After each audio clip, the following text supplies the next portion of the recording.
Welcome to Real Talk with Sarah. I'm your host, Sarah Roberts, and in this episode, we are going deep into the topic of retirement. Why are we going deep? Because retiring well is more than just having enough money to take you through the end of your life. It's about having health and energy so we can truly enjoy our retirement years. It's about the quality of our relationships so that we're spending time with people who will really help us enjoy this stage of life to the fullest. Remember, we're the average of the 5 people we surround ourselves with. So looking at our relationships is key to happiness at all stages of life, including retirement. And it's about having a life purpose. Just because we aren't working in our careers anymore doesn't mean we can't have a passion. In fact, retirement may be the perfect stage of your life to get closer to what really lights you up inside. I've got retirement coach Daniel Roy with me to explore all aspects of retirement. So buckle up, because this is going to be one wild ride as we explore healthy retirement. Episode 15 of Real Talk with Sarah starts right now.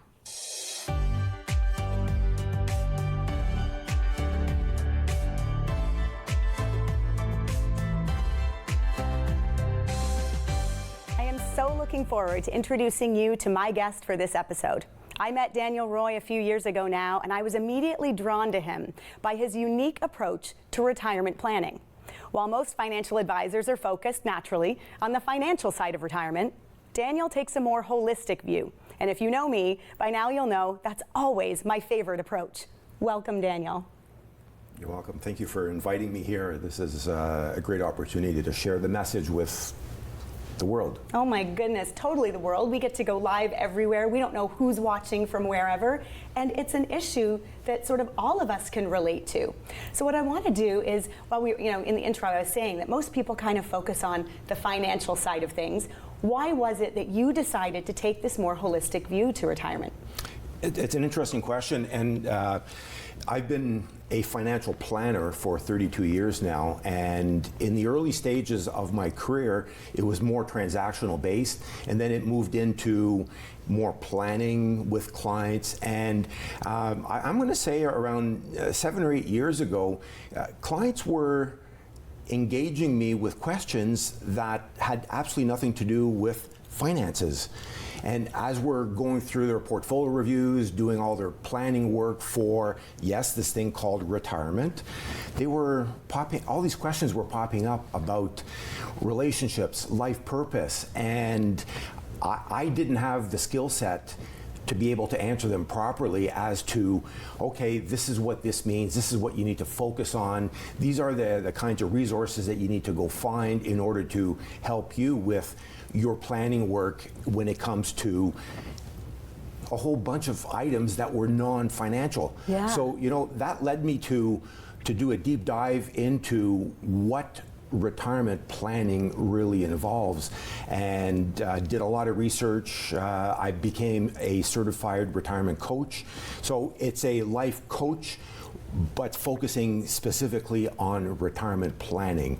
And there you get into the really nitty-gritty of the non-financial aspect of what retirement planning is all about. I love that you listen to your clients. You were really listening to their needs, and then you decided, well, if they're asking all of these questions, I better go and become an expert in all of these other areas. So tell me, is the financial pillar, I know we're going to talk about the 4 different pillars today, is the financial pillar the most important? I'm going to be blunt and say no.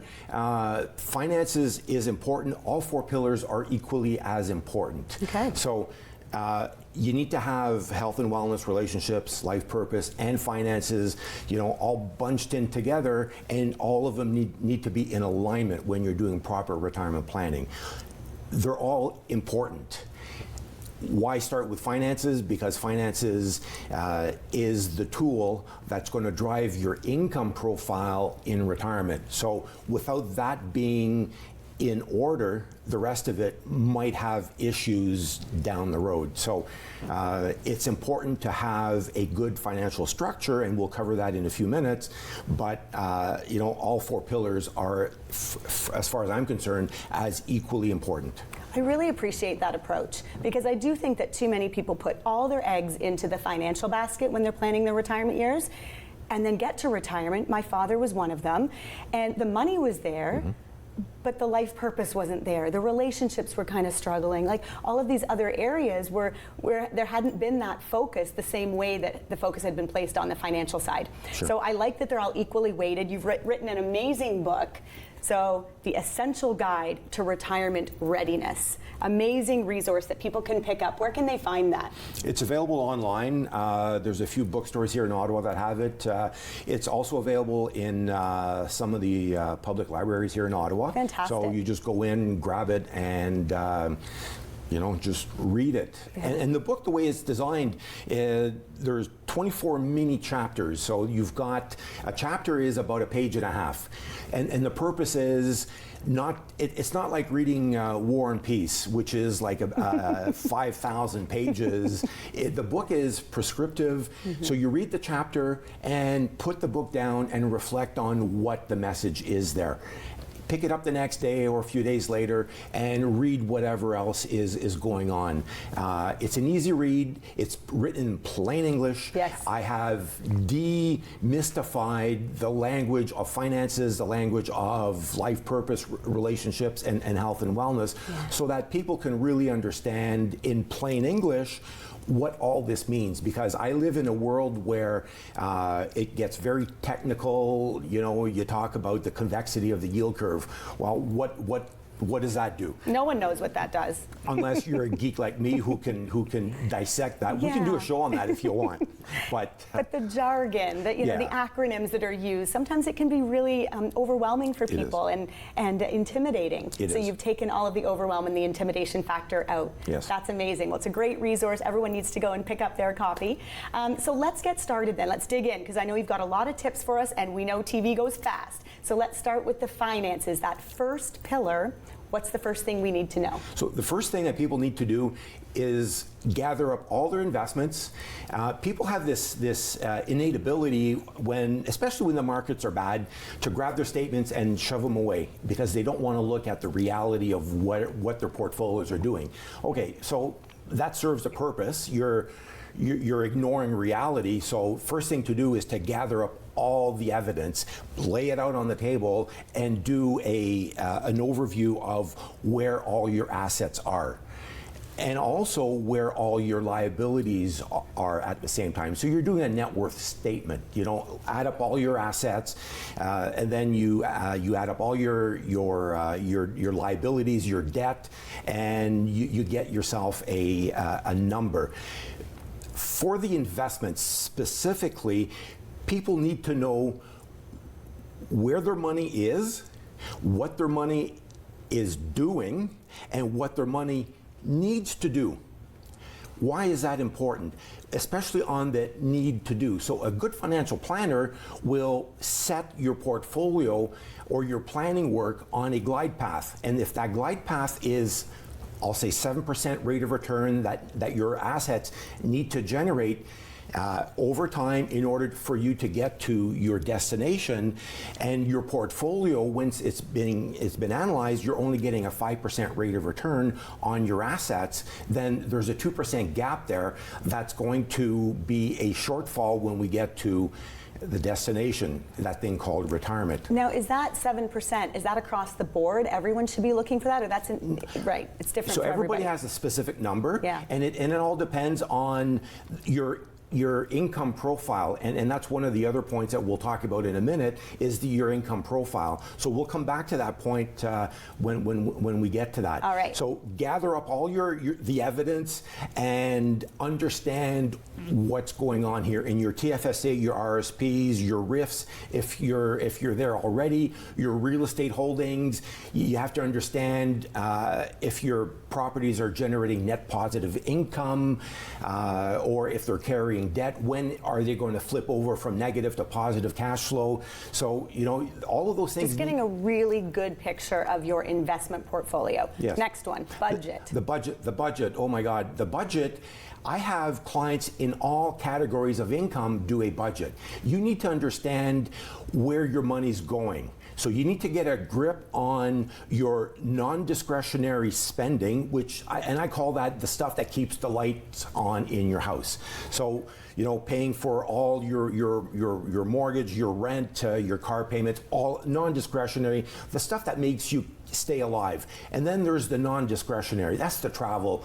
That's your gym membership, your membership to the art galleries, whatever else that might be non-discretionary. That's the fun stuff that you want to do in life. So you got to get a clear picture of what that looks like, and a good planner will do a future value calculation to project that budget out 5, 10, 15, 20 years out to give you an approximation of what that should look like down the road. All right, the next one, income profile. So the income profile. So we're back to that point. So one of the jobs is to figure out where your income is going to come from.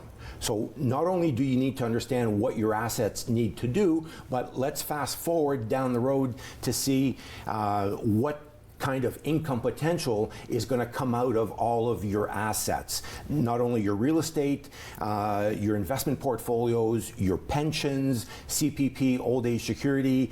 If you worked abroad, maybe you've got some foreign pensions that will be coming into the profile.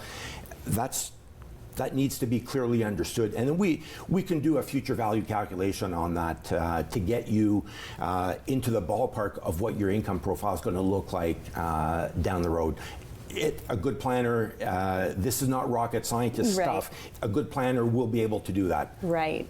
And the next one is legal documentation, getting everything in order, I'm assuming. Yes, so legal documents.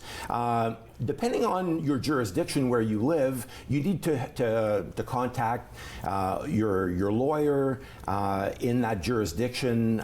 So if you live in Ontario, the rules are slightly different than if you live in Quebec. If you have a property in Florida or in Arizona, you have a will here in Canada, you need to have the will in Florida talk to the will here in Canada and vice versa, so that they need to know that they both exist. So your wills, your powers of attorney, your beneficiary designations on all of your registered plans and all your pension stuff as well. I know how passionate you are, and I love it so much. The last point, your estate considerations. What do we need to know? Okay, so I was just touching on that. So beneficiary designations on your RSPs, your TFSAs, all your registered plans. Make sure that your stuff at work is also being properly structured.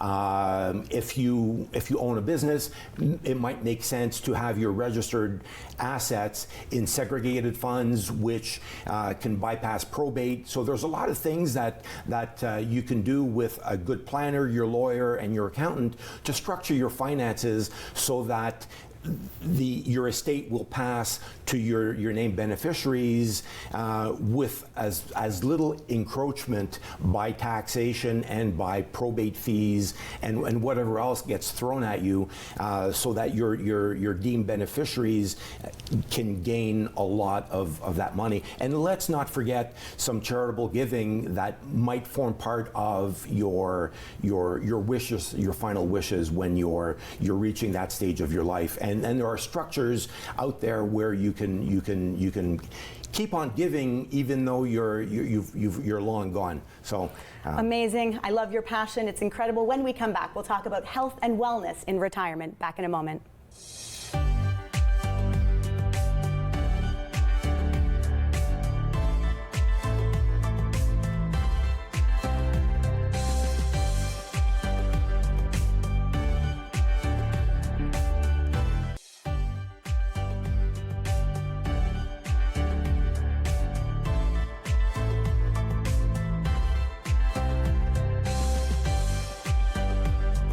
Welcome back.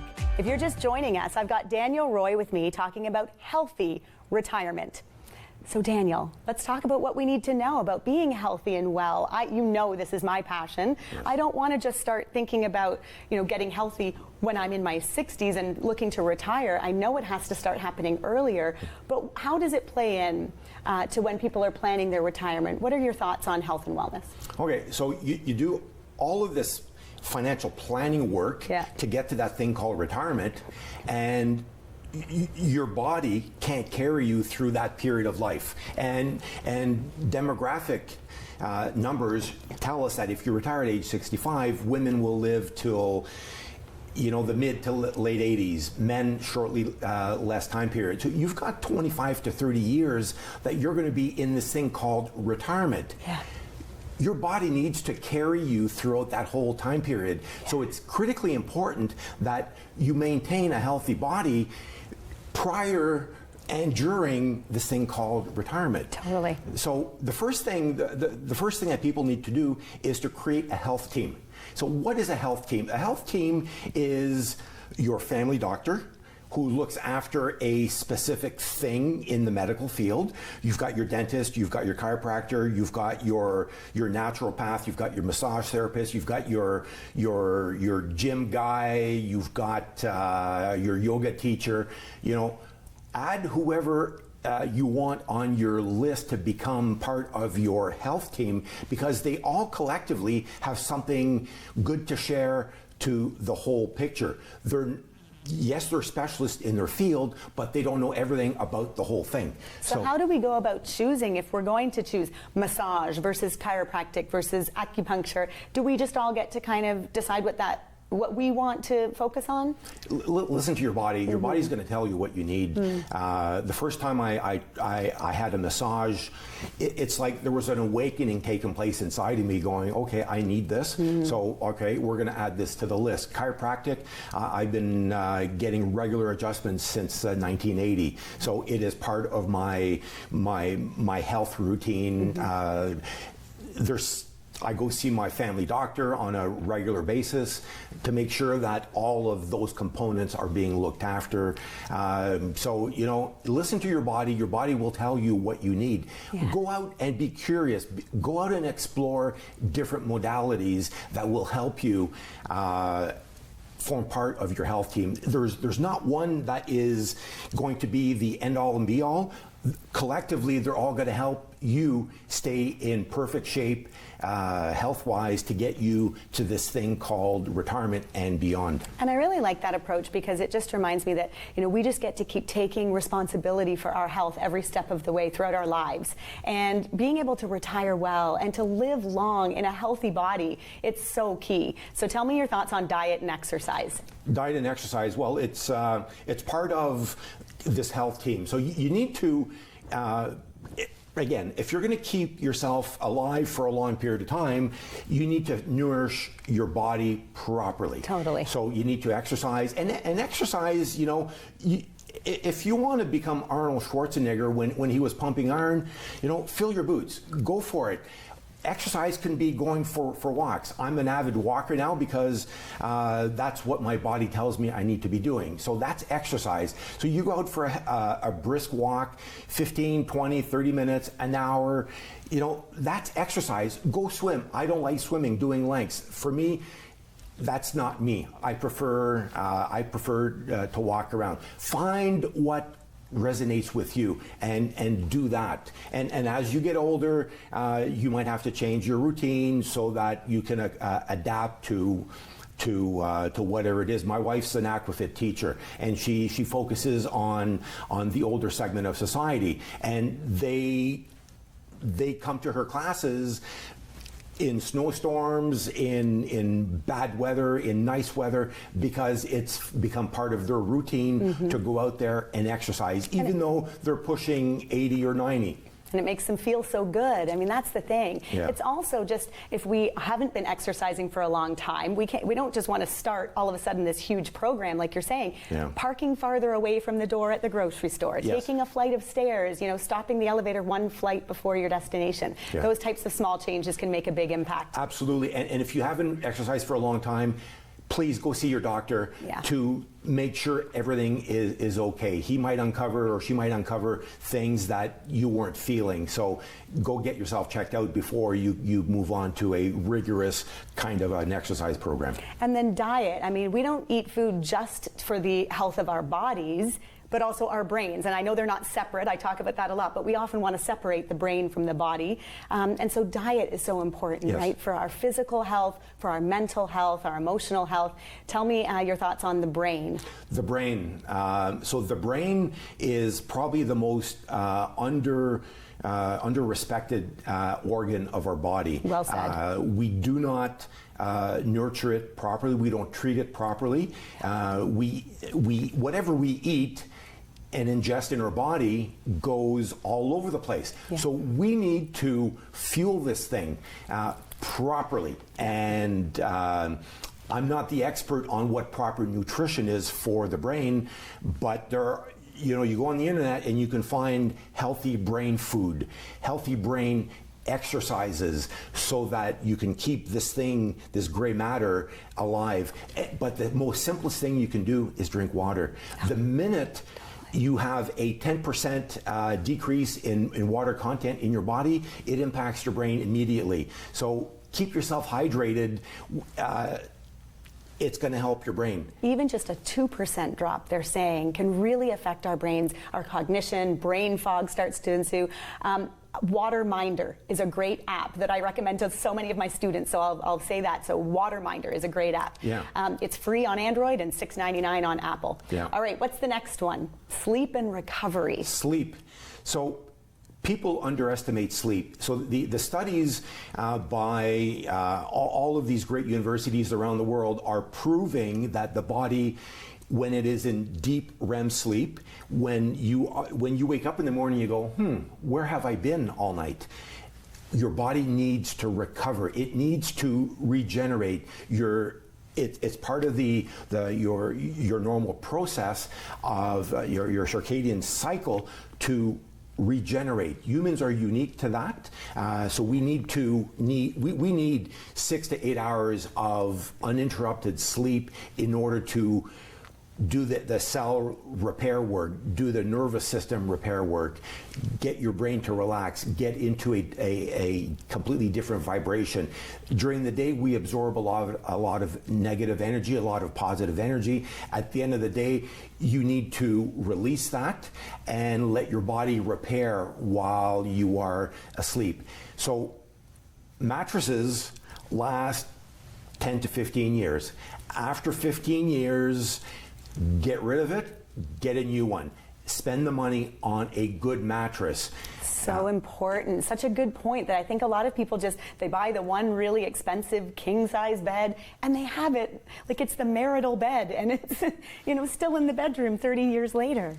Get rid of it. It's done its work. Yes. So now you need a brand new one in your life, because if you don't have a good bed, you're not going to sleep well, and your body needs to be in a comfortable environment for it to do the recovery work, the repair work.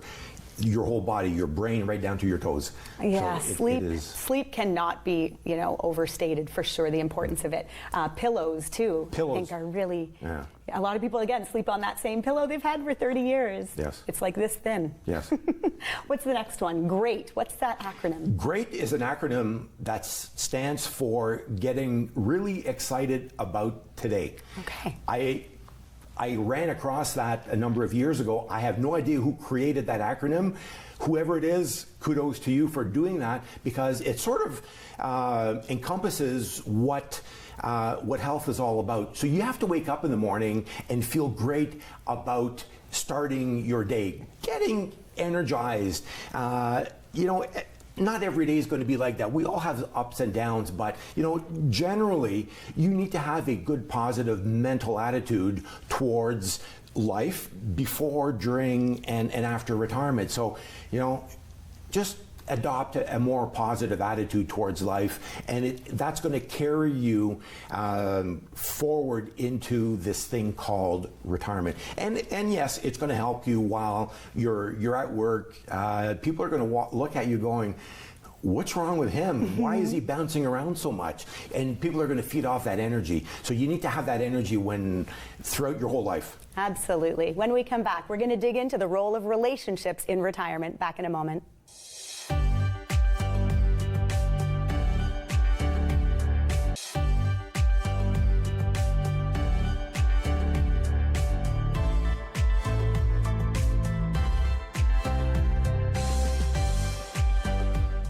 Welcome back to Real Talk with Sarah. If you're just joining us, we're talking with Daniel Roy about retiring well and how our relationships play an important role. So Daniel, tell us, what are the most important relationships in retirement that we have to focus on? The first one is with the person you spend the most time with, which is your spouse. So for me, when spouses prepare for their retirement, it's a joint effort. So what I have them do is prepare each one independently, they prepare their wish list of what their vision of retirement looks like. So they go out in separate corners and then they go, okay, this is what my retirement vision looks like. And he goes off in his corner and we'll do the same exercise, then let's meet in the middle. Can I just stop you for a second? What happens if one spouse is retiring sooner than the other spouse? I just wonder, is there ever any that feeling like, well, they get to retire before me, so I don't have to start planning this yet if they're retiring first? How does that work? Yeah, so that's a staggered retirement is definitely an issue. If it becomes an issue, it's called dialogue. Both parties need to have an open dialogue, which is my point. Right. So both parties need to have their wish list. They need to, and if having a staggered retirement is part of the exercise, him or her, or him or him, you know, in today's society, it goes all directions. You have to have an open dialogue and talk about what this thing called retirement is going to look like. Yeah. So, you know, find commonalities, go over the points. If the staggered retirement is going to be a year, 2 years, 5 years, you know, that might cause the longer the stagger, the bigger the issues might be, because there's going to be a disconnect there. So you need to have a well outlined plan of what that thing is going to look like.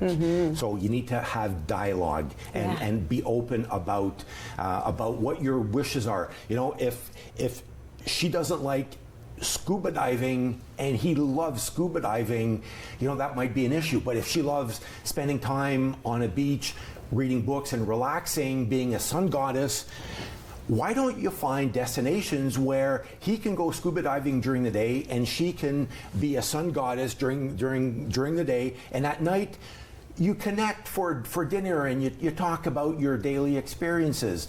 Both parties are happy with that thing called that relationship. So open dialogue.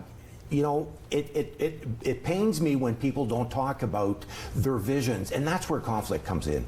I think that that's such a testament to all relationships at all stages. Sure. I think if we can just get some healthy communication going, open up the dialogue, so many issues can be avoided, right? Sure. All right, so your next one, children. Children. So, you know, family formation, you have children that show up, and then your children grow up, they have their own lives, and now you're moving into retirement. So I've seen this a lot where parents retire, kids are, their children are now having little babies, and all of a sudden, you know, grandma becomes the caregiver on Tuesday morning. That spills over into Wednesday morning. Now within a month or two, she is the primary caregiver for the whole week. Okay, was that discussed? If it was not discussed, then maybe you need to have a timeout here and say, okay, we are not, as your parents, we are not prepared to be full-time caregivers for your children. We will accommodate in a period of crisis, but our retirement is our retirement. And being caregivers and babysitting or dog sitting, whatever it is not what we want to do.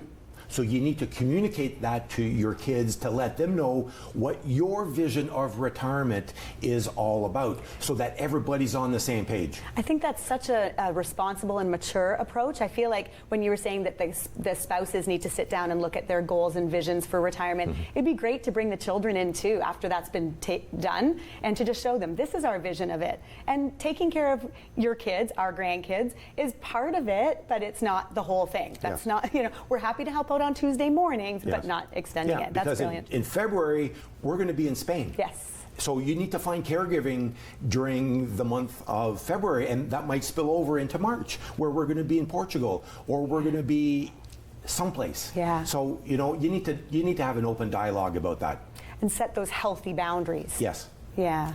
What are your thoughts on friends, our relationships with friends? Friends, humans are social beings, so you need to have contact with people that are outside your family. Family is important. Let's be clear about that.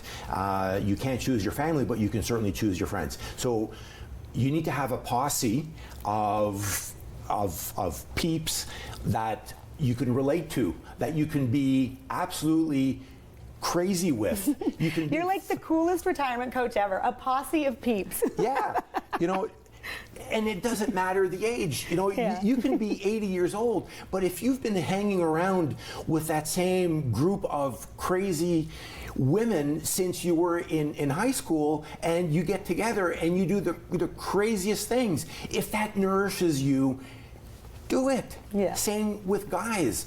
I spent 15 years in the Army, and I still hang out with Army guys, and we are, even at my age, and some of these guys are older than me, we do crazy stuff. We talk about crazy stuff, and it nourishes your soul. It's part of who you are. So you need to have that posse of people that you can relate to. So it's vitally important to help nourish your soul, to have those friends that are outside of your spouse, outside of your family, that you can just be crazy with.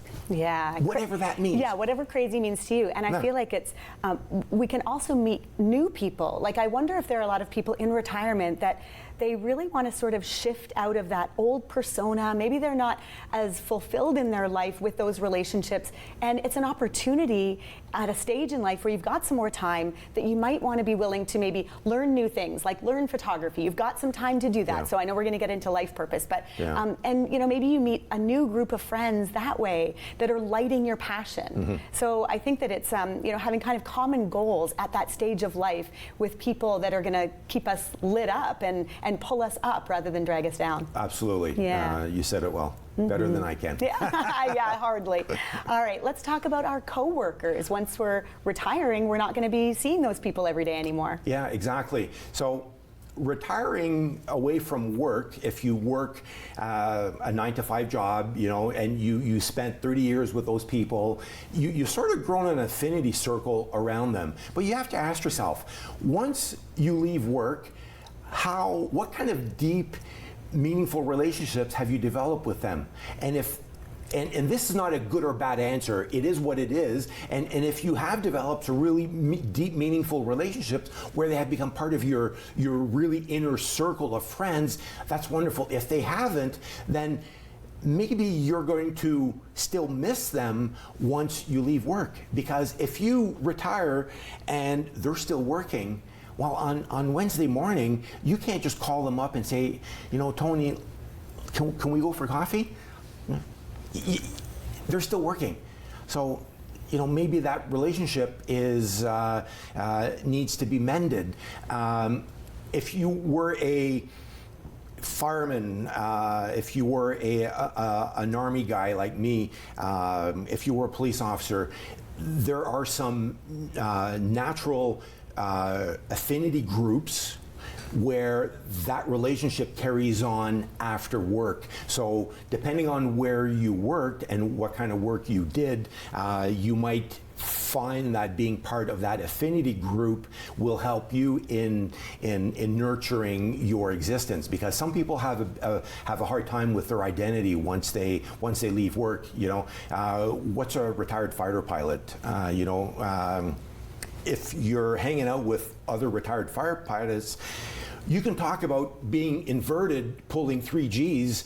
For an Army guy, that means nothing to me. But for these guys, it means everything, and they can relate to that. Yeah. So you need to find the affinity group where you can share those kinds of experiences. And even though you're 80 years old, you can relive those experiences of being inverted and pulling 3 Gs. It is what it is, but you need to nurture that and seek it out if that means something for you. I imagine that there is likely some grief and some loss when we do leave our work that I think should be honored. I think, like you were saying, you can't just go out for coffee with so-and-so anymore. Mm-hmm. You now are at home and or doing your own thing in retirement, and they're still working. So I imagine that that's an important part, is the mental. Yeah, and understanding what work represented for you. Mm. Mm-hmm. In the retirement coaching that I do, I spend some time with the clients so that they can understand the meaning of work, what it meant for them, and trying to find a transition out of that into something else that they're going to be doing in life. Yeah, for sure. Well, and your last point is yourself, the relationship with yourself. Yeah, absolutely. Find out who you are.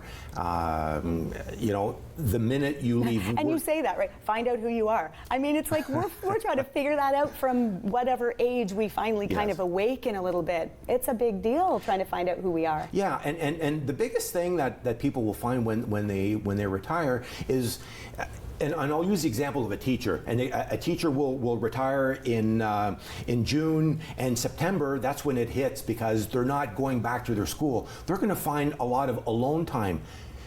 Who am I now? Totally. Who am I now? What does this thing called retirement mean for me now? Identity issues, right? Yes. All right. When we come back, we're going to be talking life purpose. Back in a moment.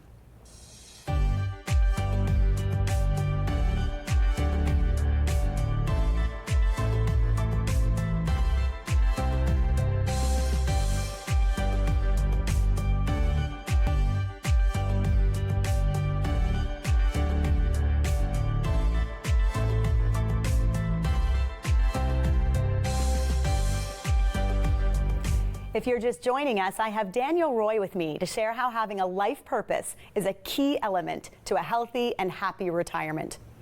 So what do we need to know about a life purpose? I mean, do we have to have it figured out while we're working? Is it something that for a lot of people, I know in my own experience with friends and different people I know, they got into their line of work that didn't really allow for them to use their life purpose, and retirement is their opportunity to do that. Is that something that you find in your work? Oh, absolutely. Yeah. People, there's a whole generation that grew up, my parents included, and I'm a product of that, where when you finished high school, you went to college or university, and you were directed to go on a career path.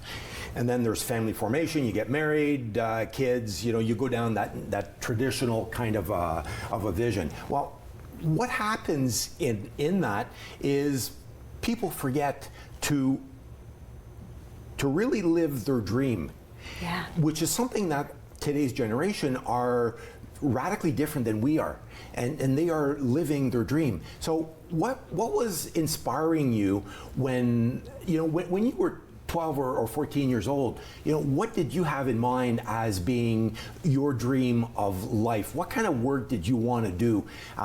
Don't need an answer, because everybody's different, but that's the kind of questions that I ask my clients is, let's think back when you were a younger person, and what really motivated you? What did you have in mind? And then life, pushes you in a certain direction, and all of that gets pushed aside, and so let's start to reignite those passions before you transition into this thing called retirement, 5-10 years before, and let's start to work on those things. That's awesome. So really creating a vision, which is your first tip. Yeah. And when do you suggest that people pick up a copy of your book? In their 20s, in their 30s, in their 40s? I mean, is it sort of sooner than later should we be starting to plan our retirement? Let's be blunt. The day you start work at your career, your career choice, is the day you need to start planning for this thing called retirement. Whatever that thing looks like. There's no yardstick that says it has to look like this. Right. It's whatever that thing means for you. So the day you start to earn money, you need to start feeding this thing called retirement. And I love the best word that I can find. I'm a geek for finding words to help me explain the vision that I have about retirement planning. And the word comes from the island of Okinawa, which is one of the islands in Japan. They have a really unique word. It's called ikigai, which means in their language, what gets you out of bed in the morning. What inspires you? And you can find that inspiration at any point in your life. If at mid-career you go, I don't want to do this anymore because something inside of me is calling me to do this. Change path, absolutely. Some people find that a few years before retirement. Some of them will struggle in the post-retirement years, and then finally the wheels kick in and they go, that's what I want to do. Well, on season 1, we talked about life purpose and how it's not about what's in your head, it's what's in your heart. Yes. So I really appreciate what you're saying that ties in that, you know, we're really able to go within and figure out what it is that lights us up. Yeah. So your second tip is all about the dreams. The dreaming. So on the back of my business card, it says, dare to dream. Dare to dream. I love that. That's so good. And why is that? So I challenge people to dream bigger than what they're used to. And my job as a financial planner is to create that financial structure that's going to support that vision, that dream that they have for their retirement. That's what money's all about. Money's a tool, but if you don't have that vision, if you haven't been dreaming, it's all for naught, because you're just going to be going through the motions of retiring and retiring to the couch, and you're going to have an emptiness. Retiring to the couch. It's so true. If you don't know what you're going to do with your money, you don't know how much you need, and you don't know what you're going to do with it when you get there. Exactly. Wow. So people need to dream big, and my job as a financial planner is to create that financial structure, and through the calculations, we'll tell you if that dream is feasible, realistic for you, feasible. If it isn't, maybe you modify it slightly. Or if I tell you you've got way too much money and your dream is too small, make it bigger. But you can have multiple dreams. You don't have to have a big one. You can have multiple little ones that are going to last 2 to 3 years. You move on to the next project. You move on to the next project. So being honest though, does that happen most often in your work, that people have too much money? I guess I would assume that a lot of issue is not feeling like they don't have enough to carry them through. It's a yes and no answer. Some people, it depends on their life situation. So there's really no yardstick that says, okay, it's always like this. It all depends. For sure. It all depends. For sure. So the third tip, who am I now? Do you mean who am I now that I have retired, and what am I supposed to do with my life as I continue on? Yeah, so who am I now? Life of Brian, the meaning of life. Monty Python did a great skit on that. So it's not comical, but you need to really sit down, do some introspection, and find out what's buzzing inside here. What's calling you? Did I have a good career? If I didn't, maybe now I can do work that's going to validate what my true feelings are all about when I start to do some volunteer work. Go on to do something else, do another career choice. I was going to say, do a lot of your clients, close out one career, move into retirement, but then end up starting a new business or that kind of thing? Absolutely. It happens all the time.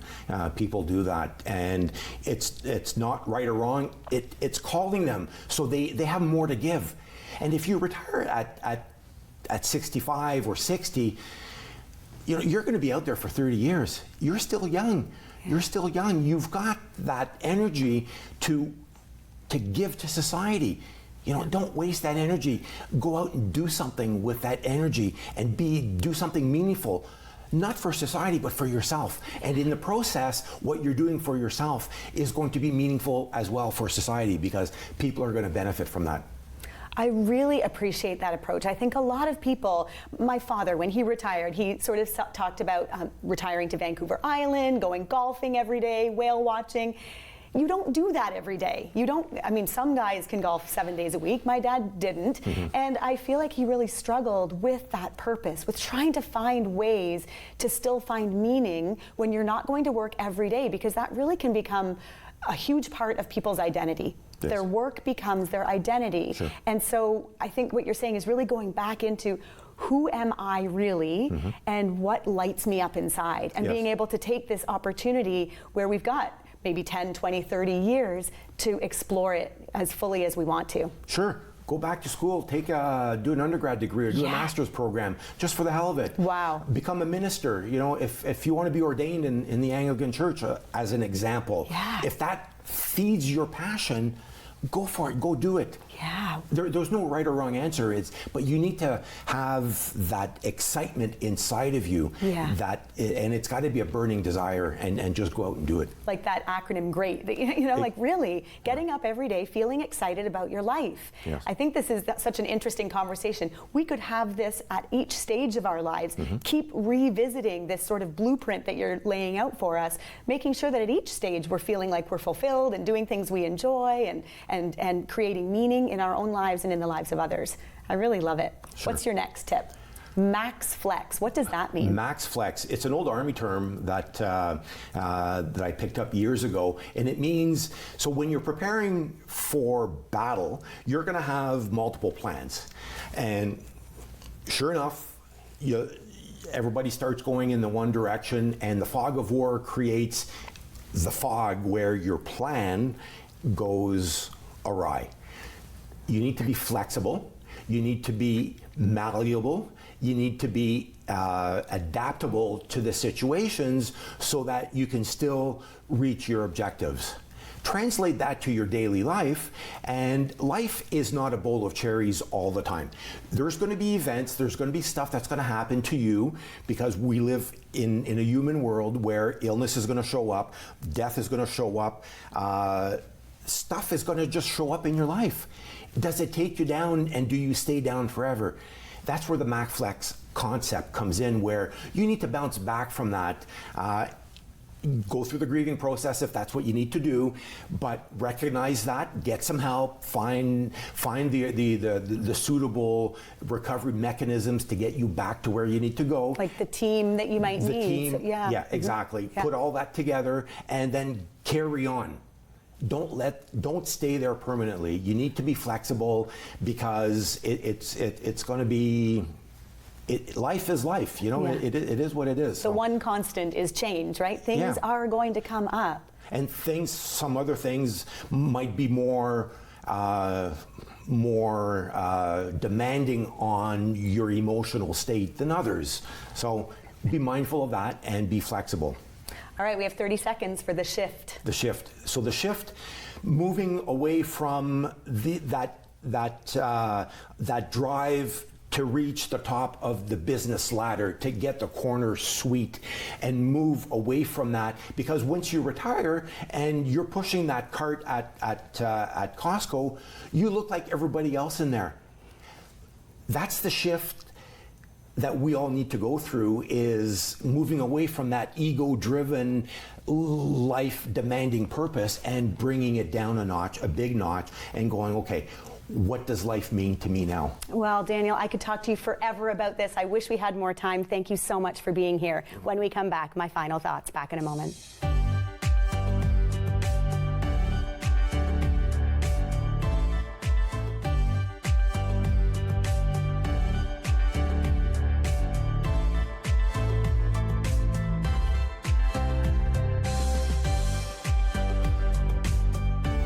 When it comes to retirement, I think a lot of people just assume it will be great, that having all that free time will be a welcome change to the hustle and bustle of daily life. But the reality is, many people struggle in retirement. The obvious financial concerns aside, many people grapple with self-worth and finding a purpose outside of work. They experience health issues that lead them away from their goals and their dreams. They struggle with relationships, worried about their marriage lasting and the health of other important relationships. They struggle with wondering what it's all been for and who it's all been for. But thanks to my guest tonight, we have the beginnings of a blueprint mapped out, and we can start the process of taking a bird's eye view of our lives and deciding if we like where it's headed. And if not, now is the time to get to work on the areas that need some attention. Maybe we need to amp up our savings. Perhaps we will take a deeper look into our health and wellness and make plans to live our healthiest years in retirement. Perhaps we need to take a good, hard look at our relationships and decide which ones we wish to nurture as we enter our retirement years. And maybe we need to take some time going within and finding what truly lights us up inside so we can do more of that when we have more free time. Thank you to my guest Daniel Roy for helping us to see that a healthy retirement is so much more than having our money outlast us. It's about loving our lives and experiencing the fullness of this important life stage. Until next time, I want you to remember one thing, that no matter where you are and no matter how it feels, you are never, ever alone. See you next time.